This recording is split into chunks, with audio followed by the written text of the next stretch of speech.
1942 दुनिया द्वितीय विश्व युद्ध की आग में जल रही थी।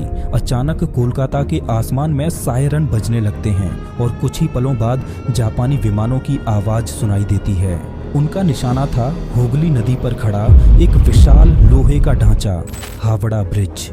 अगर उस समय यह पुल नष्ट हो जाता तो पूरे पूर्वी भारत की सप्लाई लाइन लगभग ठप पड़ सकती थी। इसीलिए यह पुल सिर्फ एक साधारण पुल नहीं था, बल्कि युद्ध के समय एक बेहद महत्वपूर्ण रणनीतिक ठिकाना भी बन चुका था। लेकिन सोचने वाली बात यह है कि आखिर ऐसा क्या खास था इस पुल में कि दुश्मन देश भी इसे निशाना बनाना चाहता था। सोचिए, एक ऐसा पुल जो बिना किसी एक भी नट बोल्ट के, बिना किसी पिलर के नदी के बीच खड़ा है और रोजाना लाखों लोग और हजारों गाड़ियां उसके ऊपर से गुजरती हैं। जब हावड़ा ब्रिज बनाया जा रहा था तब भारत आजाद भी नहीं हुआ था। दुनिया में युद्ध चल रहा था, संसाधन कम थे और तकनीक आज जैसी आधुनिक नहीं थी। फिर भी इंजीनियरों ने ऐसा पुल बना दिया। हुगली नदी पर बना यह विशाल पुल आखिर कब और कैसे बना? इसे बनाना इतना मुश्किल क्यों था और कैसे यह पुल युद्ध, समय और करोड़ों लोगों के बोझ के बावजूद आज भी मजबूती से खड़ा है? आइए हावड़ा ब्रिज की इस अद्भुत कहानी को शुरुआत से समझते हैं। कोलकाता की पहचान बन चुका यह पुल, जिसे हम हावड़ा ब्रिज के नाम से जानते हैं, सिर्फ एक पुल नहीं बल्कि इंजीनियरिंग का ऐसा चमत्कार है जिसे देखकर आज भी बड़े बड़े इंजीनियर हैरान रह जाते हैं। आज हर दिन करीब 1 लाख से ज्यादा गाड़ियां और लगभग 5 लाख लोग इस पुल को पार करते हैं। इसीलिए इसे दुनिया के सबसे व्यस्त पुलों में भी गिना जाता है। जिस समय यह पुल बनाया गया था उस समय दुनिया में तकनीक आज जैसी विकसित नहीं थी। इंजीनियरों के पास कंप्यूटर नहीं थे, आधुनिक मशीनें नहीं थीं, और फिर भी उन्होंने ऐसा स्ट्रक्चर खड़ा कर दिया जिसे देखकर आज भी लोग कहते हैं यह कैसे संभव है।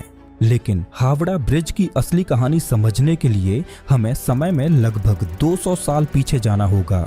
उस दौर में जब भारत अंग्रेजों के शासन के अधीन था। 18वीं सदी के अंत और 19वीं सदी की शुरुआत तक अंग्रेज धीरे धीरे पूरे भारत पर अपना नियंत्रण मजबूत कर चुके थे और उस समय उनका सबसे महत्वपूर्ण शहर था कलकत्ता, जिसे आज हम कोलकाता के नाम से जानते हैं। उस दौर में कोलकाता सिर्फ एक शहर नहीं था, यह ब्रिटिश इंडिया की राजधानी था, व्यापार का सबसे बड़ा केंद्र था और एशिया में अंग्रेजों की ताकत का प्रतीक था। यहाँ से कपास, चाय, नील और कई कीमती सामान पूरी दुनिया में भेजे जाते थे। बड़े बड़े जहाज हुगली नदी के रास्ते यहाँ आते जाते थे और अंग्रेजों के लिए यह शहर इतना महत्वपूर्ण था कि उन्होंने यहाँ तेजी से विकास कार्य शुरू कर दिए। लेकिन एक समस्या थी। कोलकाता के ठीक सामने हुगली नदी के दूसरी तरफ एक इलाका था, हावड़ा। धीरे धीरे यह इलाका भी बहुत महत्वपूर्ण बन गया। यहाँ रेलवे स्टेशन बनाया गया, फैक्ट्रियां लगाई गईं और हजारों मजदूर काम करने लगे। समस्या यह थी कि इन दोनों इलाकों के बीच बहती थी हुगली नदी और उस समय इस नदी को पार करने का एक ही तरीका था, नाव। जब 1854 में हावड़ा रेलवे स्टेशन बनकर तैयार हुआ तो यह समस्या और भी बड़ी हो गई, क्योंकि अब दूर दराज से आने वाले यात्रियों को ट्रेन पकड़ने के लिए पहले नदी पार करनी पड़ती थी। यह समस्या सिर्फ यात्रियों की नहीं थी, अंग्रेजों के व्यापार पर भी इसका सीधा असर पड़ रहा था, क्योंकि उनके कारखाने हावड़ा में थे, लेकिन माल को बंदरगाह तक पहुंचाने के लिए नदी पार करनी पड़ती थी। बरसात के मौसम में जब हुगली नदी उफान पर होती तब कई दिनों तक व्यापार ठप हो जाता था। कई बार जहाजों से सामान लाते समय दुर्घटनाएं हो जाती, कई बार माल पानी में खराब हो जाता और हर दिन अंग्रेजों को लाखों का नुकसान झेलना पड़ता था। अब अंग्रेज अच्छी तरह समझ चुके थे कि अगर उन्हें अपने व्यापार को तेज करना है तो इस नदी पर एक स्थायी समाधान ढूंढना ही होगा। यहीं से जन्म हुआ उस विचार का जिसने आगे चलकर दुनिया के सबसे अद्भुत पुलों में से एक को जन्म दिया, हुगली नदी पर एक पुल बनाने का विचार। लेकिन समस्या यह थी कि उस समय यह काम इतना आसान नहीं था। हुगली नदी साधारण नदी नहीं है, ये एक टाइडल नदी है, यानी इसमें समुद्र के ज्वार भाटे का असर होता है। कभी पानी बहुत नीचे चला जाता है तो कभी अचानक बहुत ऊपर उठ जाता है। इसके अलावा नदी के तल में भारी मात्रा में गाद जमा रहती है, जिससे मजबूत नींव बनाना बेहद मुश्किल हो जाता है। और सबसे बड़ी चुनौती थी जहाज़ों का आना जाना, क्योंकि उस समय बड़े बड़े व्यापारिक जहाज इसी नदी के रास्ते कोलकाता के बंदरगाह तक आते थे। अगर नदी में बहुत सारे पिलर बना दिए जाते तो जहाज़ों के टकराने का खतरा बढ़ जाता, यानी पुल भी बनाना था और जहाज़ों का रास्ता भी खुला रखना था। यह एक ऐसा इंजीनियरिंग पजल था जिसका हल ढूंढना आसान नहीं था। फिर भी ब्रिटिश सरकार ने आखिरकार फैसला कर लिया कि अब इस समस्या का समाधान ढूंढना ही होगा। 1850 के दशक में सरकार ने अपने इंजीनियरों को आदेश दिया कि वे हुगली नदी का सर्वे करें और यह पता लगाएं कि यहाँ पुल बनाना संभव है या नहीं। यह जिम्मेदारी सौंपी गई ईस्ट इंडियन रेलवे कंपनी के चीफ इंजीनियर जॉर्ज टर्नबुल को। टर्नबुल पहले ही हावड़ा रेलवे स्टेशन के निर्माण में अहम भूमिका निभा चुके थे, इसीलिए उन्हें इस इलाके की भौगोलिक परिस्थितियों का अच्छा अनुभव था। इंजीनियरों ने कई महीनों तक सर्वे किया, नदी की गहराई नापी, मिट्टी की मजबूती जांची और अंत में जो नतीजा सामने आया उसने सभी को सोचने पर मजबूर कर दिया। हुगली नदी के तल में इतनी ज्यादा गाद थी कि वहां मजबूत पिलर खड़ा करना बेहद कठिन था। अगर नदी के बीच में पिलर बनाए जाते तो वे समय के साथ धंस सकते थे और अगर किसी जहाज ने गलती से उनसे टक्कर मार दी तो पूरा पुल खतरे में पड़ सकता था। इसी वजह से कई सालों तक यह योजना कागजों में ही अटकी रही। लेकिन समस्या खत्म नहीं हुई थी, बल्कि हर साल और भी बड़ी होती जा रही थी। हावड़ा स्टेशन बन जाने के बाद रोज हजारों लोग इस रास्ते से गुजरने लगे थे। सुबह होते ही हुगली नदी के घाटों पर भीड़ लग जाती। नावों में जगह पाने के लिए लोग धक्का मुक्की करते। कई बार तो नावें इतनी भर जाती कि उनमें बैठना भी मुश्किल हो जाता। कभी कभी ऐसा भी होता कि तेज हवा चलने लगती और नाविक नदी में उतरने से मना कर देते। ऐसे में यात्रियों को घंटों इंतजार करना पड़ता और अगर कोई जरूरी काम से जा रहा हो तो उसके लिए यह इंतजार किसी सजा से कम नहीं होता था। अंग्रेजों के लिए यह स्थिति और भी चिंताजनक थी, क्योंकि उनका व्यापार इस नदी पर निर्भर था। हावड़ा की फैक्ट्रियों से सामान निकलता, फिर नावों के जरिए नदी पार करके कोलकाता के बंदरगाह तक पहुंचाया जाता और वहां से जहाजों में भरकर दुनिया के अलग अलग देशों में भेज दिया जाता। लेकिन इस पूरी प्रक्रिया में बहुत समय लग जाता था। बरसात के मौसम में तो हालात और भी खराब हो जाते। नदी का जल स्तर अचानक बढ़ जाता, धार तेज हो जाती और कई दिनों तक नावों का चलना बंद हो जाता। इस वजह से अंग्रेजों को भारी आर्थिक नुकसान उठाना पड़ता था। अब ब्रिटिश सरकार समझ चुकी थी कि अगर उन्हें अपने व्यापार को और मजबूत बनाना है तो हुगली नदी पर पुल बनाना ही होगा। आखिरकार 1870 के दशक में सरकार ने फैसला लिया कि अब इस समस्या का स्थायी समाधान ढूंढा जाएगा। इसी उद्देश्य से एक नई संस्था बनाई गई, हावड़ा ब्रिज ट्रस्ट। इस ट्रस्ट का काम था हुगली नदी पर पुल बनाने की योजना को आगे बढ़ाना। इसके बाद ब्रिटिश सरकार ने एक नया कानून भी पास किया, जिसे हावड़ा ब्रिज एक्ट कहा गया। अब सवाल था कि आखिर इस नदी पर किस तरह का पुल बनाया जाए। कई इंजीनियरों ने अलग अलग डिजाइन पेश किए, लेकिन अंत में एक ऐसा डिजाइन चुना गया जो उस समय के हिसाब से काफी अनोखा था। यह था पंटून ब्रिज।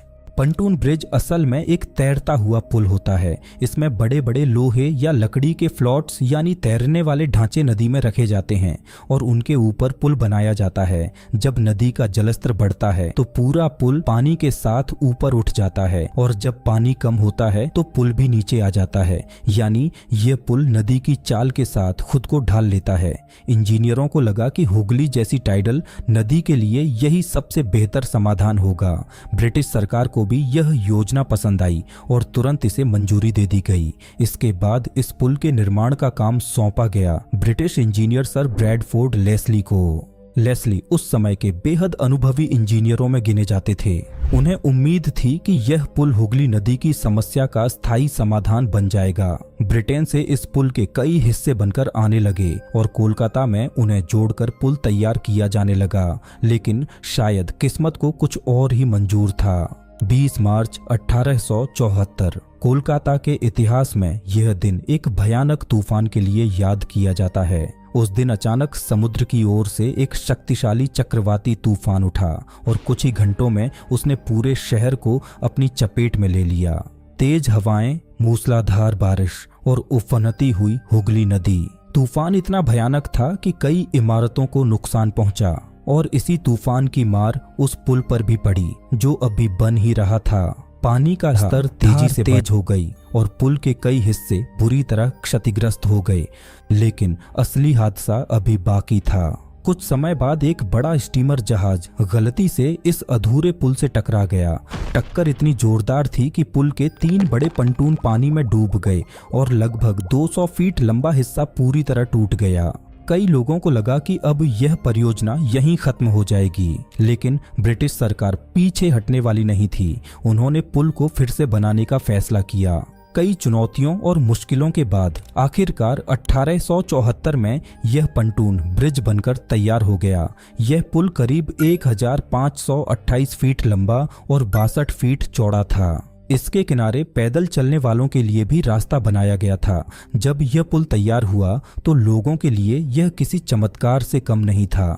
अब हावड़ा से कोलकाता जाना पहले की तुलना में बहुत आसान हो गया था। लाखों लोग हर दिन इस पुल का इस्तेमाल करने लगे, लेकिन इस पुल की एक अजीब खासियत भी थी। जब भी हुगली नदी से कोई बड़ा जहाज गुजरता तो पुल को बीच से खोल दिया जाता था। पुल के 2 हिस्से अलग हो जाते और जहाज आराम से निकल जाता। फिर जहाज गुजरने के बाद पुल को दोबारा जोड़ दिया जाता। ये व्यवस्था उस समय के हिसाब से काफी अनोखी थी, लेकिन समय के साथ एक नई समस्या सामने आने लगी। जैसे जैसे कोलकाता का विकास बढ़ रहा था, इस पुल पर भीड़ भी बढ़ती जा रही थी। शुरुआत में यह पुल जितना मजबूत और उपयोगी लग रहा था, कुछ ही दशकों में यह अपनी क्षमता से कहीं ज्यादा भार झेलने लगा। सुबह होते ही पुल पर बैलगाड़ियों की लंबी कतार लग जाती, सामान से लदी गाड़ियां, यात्रियों की भीड़ और लगातार बढ़ता ट्रैफिक। धीरे धीरे इस पुल की हालत खराब होने लगी। लेकिन सबसे बड़ी समस्या अभी बाकी थी, क्योंकि 20वीं सदी की शुरुआत तक यह साफ हो चुका था कि यह पंटून ब्रिज ज्यादा समय तक इस बढ़ते बोझ को सहन नहीं कर पाएगा। और यहीं से शुरू होती है उस पुल की असली कहानी, एक ऐसे पुल की कहानी जिसे बनाने के लिए इंजीनियरों को लगभग असंभव चुनौती का सामना करना पड़ा। और यही पुल आगे चलकर दुनिया के सबसे अद्भुत स्ट्रक्चर्स में से एक बना, हावड़ा ब्रिज। 1906 में इस नए पुल की योजना पर गंभीरता से काम शुरू किया गया। इसके लिए एक विशेष कमेटी बनाई गई, जिसमें ईस्ट इंडियन रेलवे के चीफ इंजीनियर RS हाइट और कोलकाता कॉरपोरेशन के चीफ इंजीनियर WB मकेब को शामिल किया गया। इस कमेटी का काम था यह तय करना कि आखिर हुगली नदी पर किस प्रकार का पुल बनाया जाए। इंजीनियरों ने कई महीनों तक अलग अलग संभावनाओं पर विचार किया। कुल मिलाकर 6 तरह के पुलों के प्रस्ताव सामने आए। इनमें सुरंग बनाने से लेकर फ्लोटिंग ब्रिज तक के विकल्प शामिल थे। हर विकल्प के अपने फायदे और नुकसान थे। अगर नदी के नीचे सुरंग बनाई जाती तो उसका निर्माण बेहद महंगा और जटिल होता। अगर फ्लोटिंग ब्रिज बनाया जाता तो वह ज्यादा टिकाऊ नहीं होता। इसी बीच एक और विचार सामने आया, एक विशाल स्टील ब्रिज बनाने का। लेकिन उस समय की तकनीक के हिसाब से यह काम बहुत चुनौतीपूर्ण था। इसके बावजूद ब्रिटिश सरकार ने इस दिशा में आगे बढ़ने का फैसला किया। नए पुल के डिजाइन के लिए दुनिया भर की कंपनियों से प्रस्ताव मांगे गए। कुल 23 कंपनियों को शॉर्टलिस्ट किया गया और उनसे कहा गया कि वे इस पुल का सबसे अच्छा डिजाइन तैयार करके पेश करें। साथ ही यह भी घोषणा की गई कि सबसे बेहतरीन डिजाइन बनाने वाली कंपनी को 3000 पाउंड का इनाम दिया जाएगा। यह उस समय के हिसाब से बहुत बड़ी रकम थी।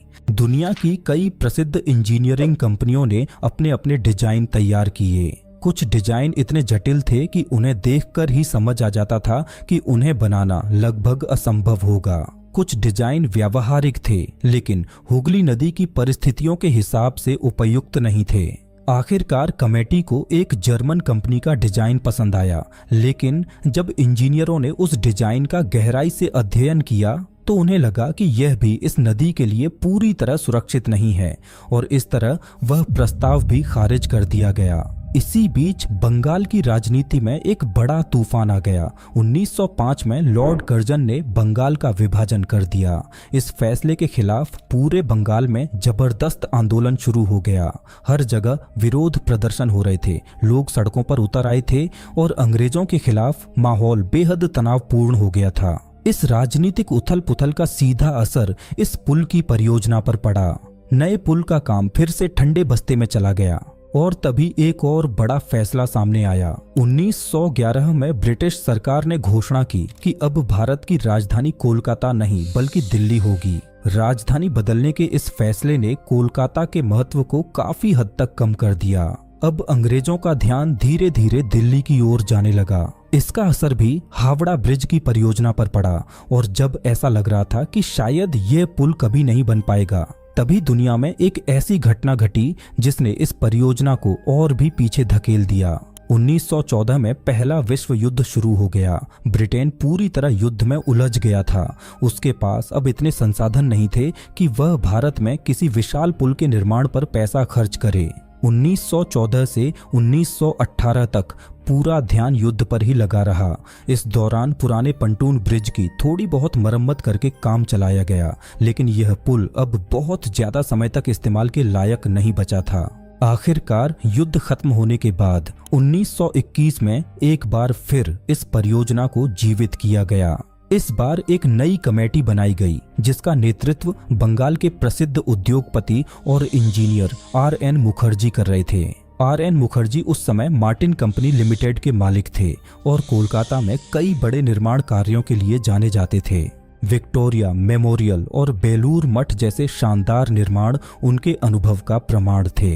ब्रिटिश सरकार को उनके अनुभव पर पूरा भरोसा था। मुखर्जी ने अपनी टीम के साथ कई महीनों तक इस परियोजना का अध्ययन किया। उन्होंने नदी की परिस्थितियों को समझा, जहाजों की आवाजाही को देखा और इंजीनियरिंग की संभावनाओं पर गहराई से काम किया।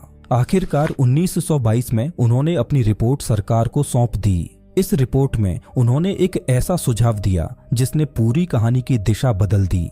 उन्होंने कहा कि हुगली नदी पर कैंटिलीवर ब्रिज बनाया जाना चाहिए। यह उस समय के हिसाब से एक बेहद साहसिक विचार था, क्योंकि कैंटिलीवर ब्रिज ऐसा पुल होता है जो अपने दोनों किनारों से आगे की ओर बढ़ता है और बीच में बिना पिलर के जुड़ जाता है, यानी नदी के बीच में किसी सहारे की जरूरत नहीं होती। अगर यह डिजाइन सफल हो जाता तो जहाजों के लिए नदी का रास्ता पूरी तरह खुला रहता, लेकिन इसके साथ ही यह डिजाइन बेहद जटिल भी था, क्योंकि इतनी बड़ी दूरी पर बिना पिलर के पुल बनाना उस समय की इंजीनियरिंग के लिए एक बड़ी चुनौती थी। 1930 के दशक की शुरुआत में आखिरकार वह समय आ गया जब हुगली नदी पर बनने वाले नए पुल का सपना कागजों से निकलकर जमीन पर उतरने वाला था। इंजीनियरों की रिपोर्ट, कमेटियों की सलाह और वर्षों की चर्चा के बाद सरकार ने इस परियोजना को मंजूरी दे दी। लेकिन इतना बड़ा पुल बनाना कोई साधारण काम नहीं था।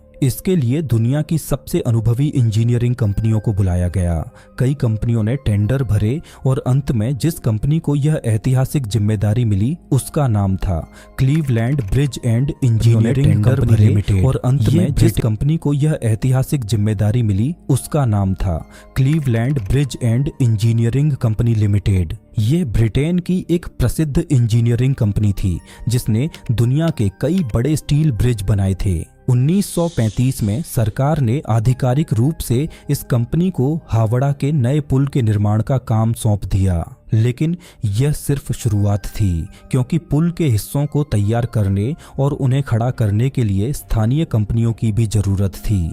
इसीलिए कोलकाता की एक प्रसिद्ध engineering firm Brathwaite, burn and Jessop construction company को भी इस परियोजना में शामिल किया गया। अब सब कुछ तय हो चुका था। साल 1936 यही वह साल था जब आखिरकार इस विशाल पुल के निर्माण का काम शुरू हुआ। लेकिन जैसे ही इंजीनियरों ने नदी के बीच में काम शुरू किया, उन्हें पहली बड़ी चुनौती का सामना करना पड़ा। हुगली नदी का तल गाद से भरा हुआ था, इतनी ज्यादा गाद कि कई जगहों पर ठोस जमीन तक पहुंचना ही मुश्किल हो रहा था। अगर पुल के टावर मजबूत नींव पर नहीं खड़े होते तो पूरा स्ट्रक्चर खतरे में पड़ सकता था। इसीलिए सबसे पहले नदी के तल से गाद निकालने का काम शुरू किया गया। दिन रात मजदूर और इंजीनियर इस काम में लगे रहे। बड़ी बड़ी मशीनें नदी में उतारी गईं और धीरे धीरे गाद को हटाया जाने लगा।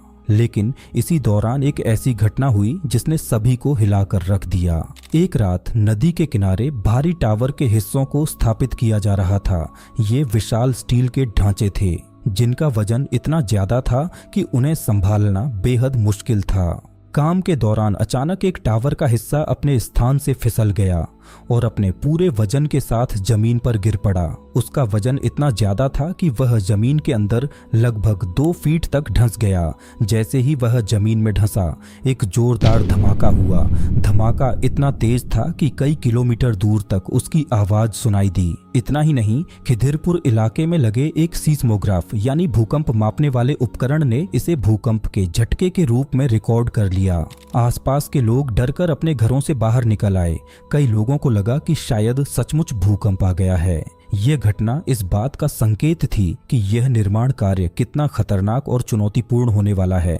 लेकिन इंजीनियरों ने हार नहीं मानी। धीरे धीरे पुल की नींव तैयार की गई और उसके बाद असली काम शुरू हुआ, स्टील के विशाल ढांचे को खड़ा करने का। इस पुल के निर्माण के लिए करीब 26,500 टन स्टील की जरूरत थी। उस समय योजना यह थी कि यह सारा स्टील ब्रिटेन से मंगाया जाएगा, लेकिन किस्मत ने यहाँ भी एक नया मोड़ ला दिया। 1939 में द्वितीय विश्व युद्ध शुरू हो गया। ब्रिटेन अब युद्ध में उलझ चुका था। उसकी फैक्ट्रियां युद्ध के हथियार बनाने में व्यस्त थीं और भारत के लिए स्टील भेजना उसके लिए आसान नहीं था। आखिरकार ब्रिटेन केवल लगभग 3,000 टन स्टील ही भेज पाया। अब सवाल यह था कि बाकी स्टील कहां से आएगा। अगर स्टील नहीं मिला तो यह परियोजना बीच में ही रुक सकती थी। लेकिन उसी समय भारत की एक कंपनी आगे आई, टाटा स्टील। टाटा स्टील ने इस पुल के लिए करीब 23,500 टन स्टील उपलब्ध कराया और इसी भारतीय स्टील से इस पुल का अधिकांश हिस्सा बनाया गया। यह बात उस समय बेहद गर्व की थी, क्योंकि भारत में बनी स्टील का इस्तेमाल करके इतना बड़ा इंजीनियरिंग स्ट्रक्चर तैयार किया जा रहा था। अब धीरे धीरे पुल का ढांचा आकार लेने लगा। विशाल स्टील के हिस्से एक एक करके जोड़े जाने लगे। लेकिन यहाँ भी इंजीनियरों ने एक ऐसा फैसला लिया जिसने इस पुल को दुनिया के बाकी पुलों से बिल्कुल अलग बना दिया। उन्होंने तय किया कि इस पूरे पुल में नट और बोल्ट का इस्तेमाल नहीं किया जाएगा। आज यह सुनकर शायद आपको अजीब लगे, लेकिन सच यही है। इतने विशाल पुल को जोड़ने के लिए हजारों लोहे की रिवेट्स यानी धातु की कीलों का इस्तेमाल किया गया। इन कीलों को गर्म करके स्टील प्लेटों के बीच डाला जाता था और फिर मशीनों की मदद से उन्हें मजबूती से जकड़ दिया जाता था। इस प्रक्रिया में हर जोड़ बेहद मजबूत बन जाता था। धीरे धीरे यह विशाल ढांचा हुगली नदी के ऊपर खड़ा होने लगा। पुल के दोनों किनारों पर लगभग 280 फीट ऊंचे 2 विशाल टावर बनाए गए। इन दोनों टावरों के बीच की दूरी लगभग 1,500 फीट थी। और हैरानी की बात यह थी कि इस पूरे हिस्से के बीच में नदी में एक भी पिलर नहीं बनाया गया, यानी पूरा पुल सिर्फ किनारों पर खड़े 2 टावरों के सहारे टिका हुआ था। जब यह ढांचा आकार लेने लगा तो दूर दूर से लोग इसे देखने आने लगे। लोग खड़े होकर घंटों इस निर्माण को देखते रहते और सोचते कि आखिर यह इतना विशाल ढांचा हवा में कैसे टिकेगा। लेकिन इंजीनियरों को अपने डिजाइन पर पूरा भरोसा था। लगभग 4 साल तक लगातार दिन रात काम चलता रहा और आखिरकार 1942 में वह दिन आ गया जब यह विशाल पुल पूरी तरह तैयार हो चुका था। उस समय यह पुल दुनिया का तीसरा सबसे लंबा कैंटिलीवर ब्रिज था। इसकी कुल लंबाई लगभग 2,313 फीट थी और इसकी ऊंचाई करीब 269 फीट। पुल के ऊपर बनी सड़क लगभग 71 फीट चौड़ी थी और दोनों किनारों पर पैदल चलने वालों के लिए चौड़े फुटपाथ बनाए गए थे। यह पुल वास्तव में इंजीनियरिंग का एक अद्भुत नमूना बन चुका था। लोहे का यह विशाल ढांचा दूर से ही शहर की पहचान बन गया था। दिन में इसकी चमकती हुई स्टील की संरचना सूरज की रोशनी में चमकती थी और रात के समय शहर की लाइट्स इसकी आकृति को और भी भव्य बना देती थीं। लेकिन उस समय दुनिया के हालात बिल्कुल सामान्य नहीं थे। पूरा विश्व द्वितीय विश्व युद्ध की आग में जल रहा था। यूरोप से लेकर एशिया तक कई देशों की सेनाएं आमने सामने थीं और इस युद्ध की आंच भारत तक भी पहुंच चुकी थी। उस समय जापान तेजी से एशिया में अपनी ताकत बढ़ा रहा था। सिंगापुर, मलेशिया और बर्मा जैसे कई क्षेत्रों पर जापान का कब्जा हो चुका था और अब जापान की नज़र भारत पर थी। दरअसल उस समय ब्रिटेन और अमेरिका चीन को युद्ध का सामान भेज रहे थे ताकि जापान को रोका जा सके। इस सप्लाई का एक महत्वपूर्ण रास्ता भारत से होकर गुजरता था। कोलकाता का बंदरगाह इस सप्लाई चेन का एक अहम हिस्सा था। यहाँ से हथियार और जरूरी सामान चीन तक पहुंचाया जाता था। जापान अच्छी तरह समझ चुका था कि अगर उसे इस सप्लाई को रोकना है तो कोलकाता को निशाना बनाना होगा और इसी वजह से शहर का सबसे महत्वपूर्ण ढांचा हावड़ा ब्रिज भी जापानी सेना की नज़र में आ गया। ब्रिटिश सरकार को इस खतरे का अंदेशा पहले से था। इसी डर की वजह से जब यह पुल बनकर तैयार हुआ तो इसका कोई भव्य उद्घाटन समारोह नहीं किया गया, क्योंकि उन्हें डर था कि अगर इसकी ज्यादा चर्चा हुई तो दुश्मन की नज़र इस पर पड़ सकती है। लेकिन युद्ध के समय खतरे कभी चेतावनी देकर नहीं आते। 20 दिसंबर 1942 की रात कोलकाता शहर सामान्य दिनों की तरह शांत था। लोग अपने घरों में थे और शहर की सड़कों पर हलचल कम हो चुकी थी। लेकिन अचानक आसमान में एक अजीब सी आवाज गूंजने लगी। कुछ ही पलों में लोगों ने ऊपर देखा। आसमान में कई जापानी लड़ाकू विमान मंडरा रहे थे। उस समय तक कई लोगों को समझ ही नहीं आया कि आखिर हो क्या रहा है। लेकिन कुछ ही मिनटों बाद आसमान से बम गिरने लगे।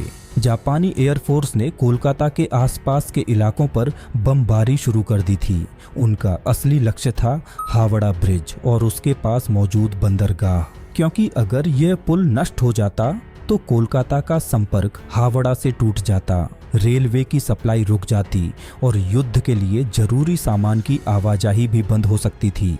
यानी इस पुल को नष्ट करना जापान के लिए एक बड़ी रणनीतिक जीत हो सकती थी।